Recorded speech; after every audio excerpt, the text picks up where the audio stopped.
శ్రీమాత్రే నమః.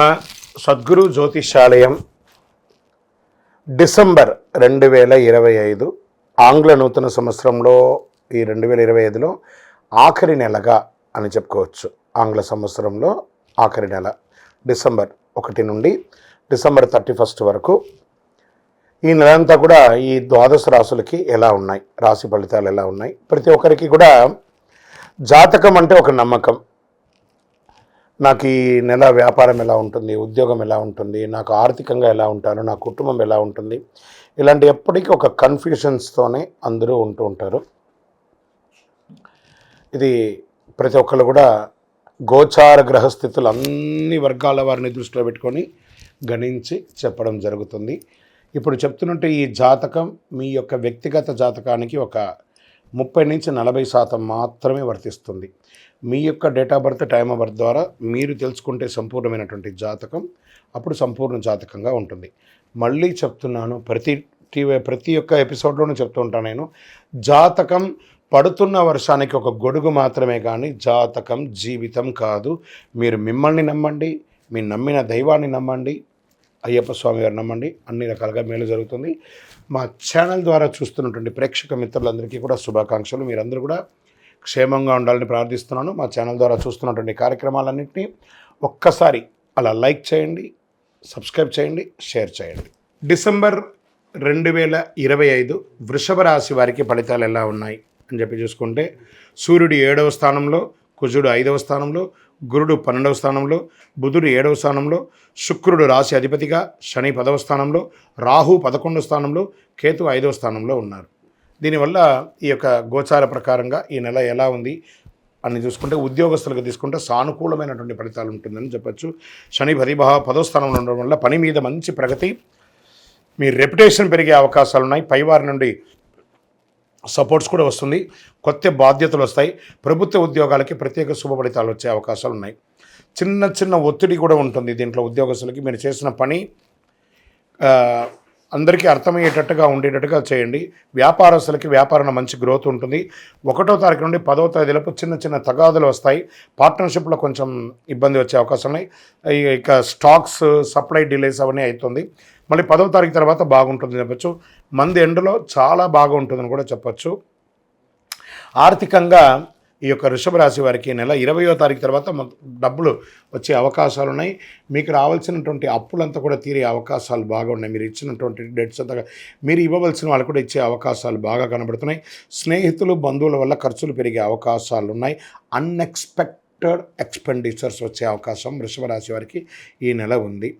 కొంచెం సైడ్ ఇన్కమ్ కూడా ప్లాన్ చేసుకోండి. ఆస్తి, ధన భాగ్యం అనుకూలంగా ఉంటుందని కూడా చెప్పడం జరుగుతుంది. రియల్ ఎస్టేట్ ద్వారా ఇలా తీసుకుంటే అమ్మకాలు బాగా జరుగుతాయి. పోస్ట్ ఆఫ్ మంత్ అని చెప్పచ్చు. రోజువారీ ఆదాయం కాస్త ఇబ్బంది వచ్చే అవకాశాలు కనబడుతున్నాయి. హౌస్ రెనోవేషన్ కానీ లేదా వాస్తు సరిదిద్దుకోవడం కానీ ఇవన్నీ కూడా ఈ నెల మీరు ప్రారంభించే అవకాశాలు ఉన్నాయి. ఇంకా స్వయం ఉపాధి లేదా సర్వీస్ సెక్టార్లో ఉన్న వాళ్ళకి వర్క్లో స్పీడ్ పెరుగుతుంది. మంత్ ఎండ్లో మంచి పేరు వస్తుంది. అప్రిషియేషన్ కూడా మీకు బాగా వస్తుందని కూడా చెప్పచ్చు. ఇంకా విద్యార్థులకి మంచి ఎగ్జామ్స్లో మంచి పురోగతి పెరిగే అవకాశాలు ఉన్నాయి. ప్రయాణపరంగా కాస్త మంచి ఫలితాలు వస్తున్నాయి. విద్యార్థులకు డిసెంబర్లో మంచి ఫలితాలను కూడా చెప్పచ్చు, బాగా చేయొచ్చు. విదేశీయ ప్రయాణం కానీ, ఉద్యోగంలో కానీ ప్రయత్నం చేసే వాళ్ళకి, స్టడీ వీసా కోసం చేసే వాళ్ళకి శుభ ఫలితం. ఫారిన్ ఆపర్చునిటీస్ మ్యాక్సిమం రావచ్చు. జాబ్ వీసాలో కొంచెం ఆలస్యం కానీ 100% అవుతుంది. మంత్ ఎండ్లో కాస్త మీకు క్లారిటీ వస్తుంది. మీరు ఎక్స్పెక్ట్ చేస్తున్నటువంటి ఆ యొక్క లెటర్ ఏమైనా వచ్చారంటే అవన్నీ మీకు వచ్చే అవకాశాలు బాగా కనబడుతున్నాయి. ఇంకా ప్రేమికులకి వచ్చేటప్పటికి చిన్న మిస్అండర్స్టాండింగ్, పార్ట్నర్స్కి ఎక్కువ టైం ఇవ్వాలని వాళ్ళు కోరుకునే దాన్ని మీ యొక్క వృత్తిపరంగా మీరు బిజీ ఉన్నా కొంచెం ఇబ్బంది పడుతున్నారు. మంచి సంబంధాలు కుదురుతాయి. కొత్త ప్రేమికులు కూడా అవకాశాలు ఉన్నాయని చెప్పచ్చు. వివాహం చేసుకున్నటువంటి వారికి వివాహ సమయంలో వివాహానికి మంచి అవకాశాలు ఉన్నాయని కూడా చెప్పచ్చు. దంపతుల మధ్య ఇన్లాస్తో ఇంకా ఇన్కార్పొరేషన్గా ఉంటారు. కొంచెం జాగ్రత్తగా ఉండండి. చిన్న ఆలోచనలు, చిన్న సమస్యలు, మాట పట్టింపులు ఇవన్నీ వచ్చే అవకాశాలు ఉన్నాయి. కొత్త శుభ కార్యక్రమాలు ఇంట్లో ప్రారంభించే అవకాశాలు ఉన్నాయి. పిల్లల యొక్క చదువులు కూడా మెరుగ్గా ఉంటుంది. హెల్త్ సమస్యలు కూడా తగ్గుతుంది. పిల్లల విషయంలో ప్లానింగ్స్ అద్భుతంగా చేసుకోండి. ఆరోగ్యంలో దేహబలం పెరుగుతుంది మంచిగా. డెస్టినేషన్స్ ఇష్యూస్ వస్తూ ఉంటుంది. కంటి మీద మీకు కొంచెం స్ట్రెస్ పడే అవకాశాలు ఉన్నాయి, జాగ్రత్త పడండి. ఈ నెలంతా కూడాను శుక్రవారం యొక్క మహాలక్ష్మికి ప్రార్థన చేయండి. ఓం శ్రీ గణేశాయ నమః అని చెప్పి రోజు 108 సార్లు ప్రదక్షిణం చేయండి. చంద్రాష్టమం అని చెప్పి తీసుకుంటే ఈ నెలంతా కూడాను వృషభ రాశి వారికి 19/12/2025 10:51 నుండి 22/12/2025 10:07 వరకు చంద్రాష్టమం ఉంటుంది. ఈ 2.5 రోజులు జాగ్రత్త. సంతకాలు పెట్టేటప్పుడు, వాహనం నడిపేటప్పుడు జాగ్రత్తగా ఉండండి. అదృష్ట సంఖ్య మీకు 5. ఊదా రంగు, ఆరెంజ్ కలర్ మీకు చాలా కలిసి వస్తుంది. సుబ్రహ్మణ్య స్వామి ఆరాధన ఎక్కువ చేయడానికి ప్రయత్నం చేయండి. మీ వ్యక్తిగత వయస్సు ఎంత ఉంటుందో అన్ని వయసు గల దీపాన్ని మీ ఇష్టదైవం, మీ కులదైవం అన్ని దేవాలయంలో దీపం వెలిగించండి. ఇంకను మీ యొక్క వ్యక్తిగత జాతకం తెలుసుకోవాలనుకుంటున్నారా? మీ పేరు, మీ డేట్ ఆఫ్ బర్త్, మీ time of birth, place of birth 900007777149కి వాట్సాప్ చేయండి. కాల్ చేయకండి. ఆ నెంబర్ని కూడా మేము డిస్ప్లేలో పెడతాం. Only WhatsApp, no call.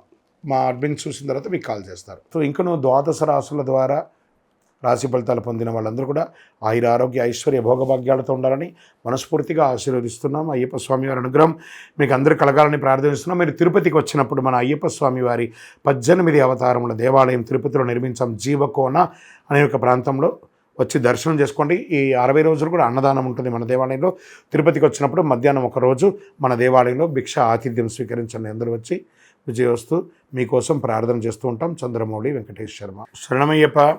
Ayyappa భక్తులందరికీ కూడా ఈరోజు ఒక విశేషమైనటువంటి మెసేజ్తో రావాలని ముందుకు వచ్చాము. రానున్న డిసెంబర్ 1వ తారీఖున తెలంగాణలోని అద్భుతమైనటువంటి క్షేత్రమైనటువంటి లక్ష్మీ నరసింహస్వామి క్షేత్రం యాదగిరిగుట్ట నరసింహస్వామి వారి యొక్క దేవాలయంలో స్వాతి నక్షత్రం అనమాట. ఆ రోజు ఉభయ తెలుగు రాష్ట్రాల్లో ఉన్న వాళ్ళందరూ కూడా చాలా గొప్పగా చూసే తెలంగాణ యొక్క వైకుంఠం అని కూడా చెప్పే యాదగిరిగుట్టలో స్వాతి నక్షత్రం రోజు ఉదయం 5 గంటలకు వైకుంఠం మెట్ల దగ్గర నుంచి గిరి ప్రదక్షిణం అనేది జరగబడుతుంది. ప్రత్యేకించి అయ్యప్పల కోసమే ఆ రోజు యాదగిరిగుట్ట దేవస్థానం వారు, తెలంగాణ ప్రభుత్వం వారు కూడా చాలా గొప్పగా ఏర్పాటు చేస్తున్నారు. స్వాతి నక్షత్రం రోజు దేవాలయం గిరి ప్రదక్షిణం చేయడము, ఆ గిరి ప్రదక్షిణం అయిన తర్వాత పైన ఆ యొక్క గర్భాలయ దర్శనాన్ని అందరికీ కూడా ఏర్పాటు చేయడము, స్వామివారి యొక్క లడ్డు ప్రసాదాన్ని కూడా ఇవ్వడము. ఈ ప్రక్రియ అంతా కూడా ఉదయం 5 నుంచి 7 గంటల లోపే ఉంటుందన్నమాట.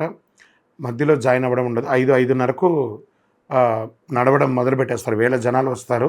ముందు ఆ వైకుంఠం మెట్ల దగ్గర ముందు స్వామివారి యొక్క నామస్మరణ ముగించుకుంటూ చక్కగా చేయడం. స్వాతి నక్షత్రం రోజు ఎవరైతే ఆ గిరి ప్రదక్షిణం చేస్తారో వారికి ఏ విధమైనటువంటి నరదృష్టి ఉన్నా పోతుంది. ఒకటి, ఏ విధమైనటువంటి ఆర్థికమైనటువంటి మానసికమైనటువంటి కుటుంబ సమస్యలు ఏదైనా ఉన్నా కూడా తొలగుతుంది. గర్భదోషం ఉన్నా కూడా సంతానం లేని వారికి ఇది తొలగుతుంది. వివాహం కాని వారికి ఎన్నో రకాలుగా ఇబ్బందులు వాళ్ళకి తొలగుతుంది. గిరి ప్రదక్షిణం ఆ యొక్క లక్ష్మీ నరసింహుడు, యోగ నరసింహుడు, ధ్యాన నరసింహుడు, ఇలా గండబేరుండ నరసింహస్వామి, ఇంతమంది పంచ నరసింహులు ఉన్నటువంటి ఒక గొప్ప క్షేత్రం అది, స్వయంభూ క్షేత్రం. అలాంటి క్షేత్రంలో గిరి ప్రదక్షిణం చేయడం అనేది పూర్వజన్మ సుకృతం ఉంటేనే ఈ యొక్క అవకాశం. అందులోనూ అయ్యప్ప స్వామి దీక్షలో డిసెంబర్ 1 వచ్చింది కాబట్టి ఈ మాధ్యమం ద్వారా చూసిన వాళ్ళందరూ కూడా ప్లాన్ చేసుకొని ముందు రోజు రాత్రే అక్కడ యాదగిరిగుట్ట దర్శనం వాళ్ళు బయట నుంచి వచ్చిన ప్రత్యేకించి అయ్యప్పలకి ఆ వసతి కూడా ఏర్పాటు చేస్తారు. ముందు రోజు రాత్రి దర్శనం, ప్రత్యేక దర్శనం అయిన తర్వాత సర్వదర్శనం ఉంటుంది కాబట్టి ఈ అవకాశాన్ని వినియోగించుకోండి. శరణమయ్యప్ప. ఎవరు రమ్మన్నారు మిమ్మల్ని? ఫస్ట్ మిమ్మల్ని ఎవరు రమ్మన్నారు? తెలుగువారిని మీరు ఎందుకు చెప్తున్నారు? తెలుగువారిని ఎందుకు చెప్తున్నారు అనేది రాంగ్ అండి. అసలు అది కొంతమంది ఆ ఫోన్లు పెట్టుకొని ఈ డ్రామాలు చేస్తున్నారు. చేయకండి.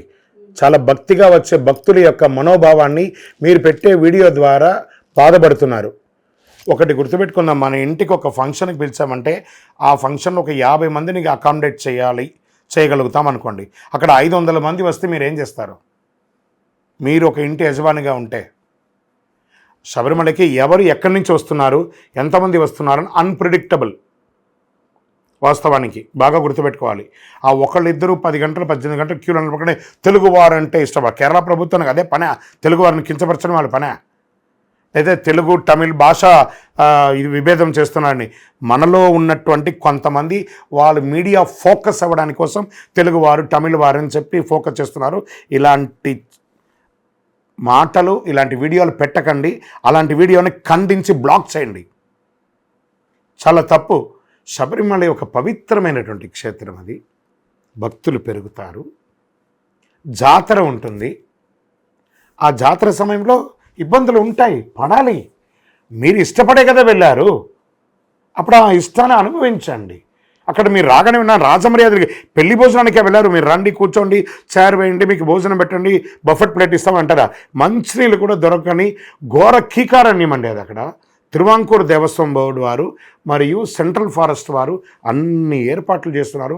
వాళ్ళతో పాటు police department, health department, PW department, defence వాళ్ళు, హెల్త్ వాళ్ళు ఎంతమంది పనిచేస్తున్నారు అనుకున్నారు మీకోసం.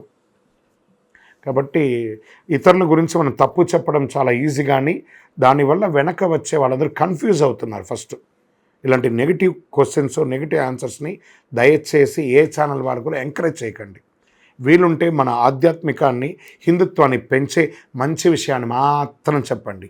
తెలుగువారు గొప్ప, తమిళియన్స్ తక్కువ, మలయాళీ గొప్ప, ఇవన్నీ లేదు. మనమందరం భారతీయులం. నేను కూడా చూస్తాను 2-3 వీడియోస్ అదే వైరల్ అవుతుంది. ఓ వారం నుంచి ఒకడే మాట్లాడుతున్నారు, తెలుగు వాళ్ళంటే తక్కువ. ఏం తెలుగు వాళ్ళని తక్కువ అంటే మేము పేరు మీద ఏమన్నా నేను తెలుగు, నేను తమిళ్, నేను మలయాళం ఏమన్నా అక్కడ బోర్డు వేసుకొని పోతున్నారు శబరిమలకి ఎవరన్నా? అందరూ నల్ల బట్టలే. ఎక్కడ చూసినా నీవే అయ్యప్ప, ఎవరి డ్రెస్సు చూసినా నలుపే. ఇంకా ఇక్కడ భాష ఎక్కడ ఉంది, ఊరెక్కడ ఉంది, తెలుగు అది ఇవన్నీ ఉన్నాయి. ఇవన్నీ అబద్ధపు మాటలు. ఎంటర్టైన్ చేయకండి. శబరిమల అద్భుతంగా ఉంది. స్వామివారు మీకోసం ఎదురు చూస్తున్నారు చిరునవ్వుతో, అనుగ్రహంతో. సంతోషంగా వెళ్ళిరండి, దర్శనం కూడా జరుగుతుంది. శరణమయ్యప్ప. లేదండి, ఆంధ్రానే కాదండి, ఎక్కడ 18వ బడి ఉన్నా, సాక్షాత్ 18వ బడి ఎక్కడ ఉంటే అక్కడ శబరిమలకి వెళ్ళిన వాడు మీ నియర్ బైలో ఉన్నటువంటి 18 మెట్ల ఎక్కి శబరిమలలో శబరిమలలాగా ఇరుముడి ఇవ్వచ్చు. ఇప్పటికీ కొన్ని దేవాలయాల్లో లక్షల ఇరుముళ్ళు, వేల ఇరుముళ్ళు ఇస్తూనే ఉన్నారు, జరుగుతుంది. అది కొత్తగా ఏం కాదు, గత 25 ఏళ్ళుగా నడుస్తుందండి. శబరిమలకి వెళ్ళలేని వాళ్ళు నియర్ బై దేవాలయాల్లో ఇస్తున్నారు. శరణమయ్యప్ప. మనం పూర్వ వీడియోల్లో కూడా చెప్పుకున్నాము, 18 మెట్లు అంటే అయ్యప్ప స్వామివారి 18 అవతారాలు ఉండి, ఆ యొక్క స్వామివారు మెట్లు ఎక్కలేక దేవతలు 18 మెట్లు ఎక్కి ఇలా చూపించింది. దీన్ని ఫోకస్ చేయండి. ఈ మెట్లు ఒకరిపై ఒకరు ఎక్కి పడుకొని స్వామివారి చుట్టి పాదాన్ని మోపి తన యొక్క యోగపీఠం, శ్రీచక్ర యోగపీఠాన్ని ఈ మెట్ల ద్వారా ఎక్కి ఇక్కడ కూర్చున్నారు. కాబట్టి ఇది 18 మెట్లు. 41 వ్రతం ఉండి ఇరుముడి మోసుకొని వచ్చిన వాళ్ళకి మాత్రమే ఈ మెట్ల మీద అర్హత. అదే ఈ 18 మెట్లు. శరణమయ్యప్ప. అన్ని దేవాలయాలకు వెళ్ళచ్చు, వెళ్ళకూడదని ఎక్కడన్నా రూల్ ఉందా? ఇవన్నీ కూడా కొంచెం అన్య మతస్థులు చేసే చిన్న చిన్న ప్రచారాలని మీరు అట్రాక్ట్ అయ్యి ఇవన్నీ కూడా మీరు మీడియా ద్వారా అడుగుతున్నారు, అందరూ చూస్తున్నారు. బ్రహ్మాండంగా వెళ్ళొచ్చు. మీరు భోజనం చేసేటప్పుడు నేను పచ్చడి పెడతాం, ఫస్ట్ కర్రీ పెడతాం, సాంబార్ పెడతాం, మజ్జిగ పెడతాం. మీరు పచ్చడి మొదటి పెట్టారు కాబట్టి నేను పచ్చడే తింటానంటారా? సాంబార్ తినరా, పప్పు తినరా, మజ్జిగ తినరా, చారు తినరా, స్వీట్ తినరా, పాపడ తినరా? ఒక తిండికే భేదం లేదు, దేవుడికి భేదం ఏంటండి? శరణమయ్యప్ప.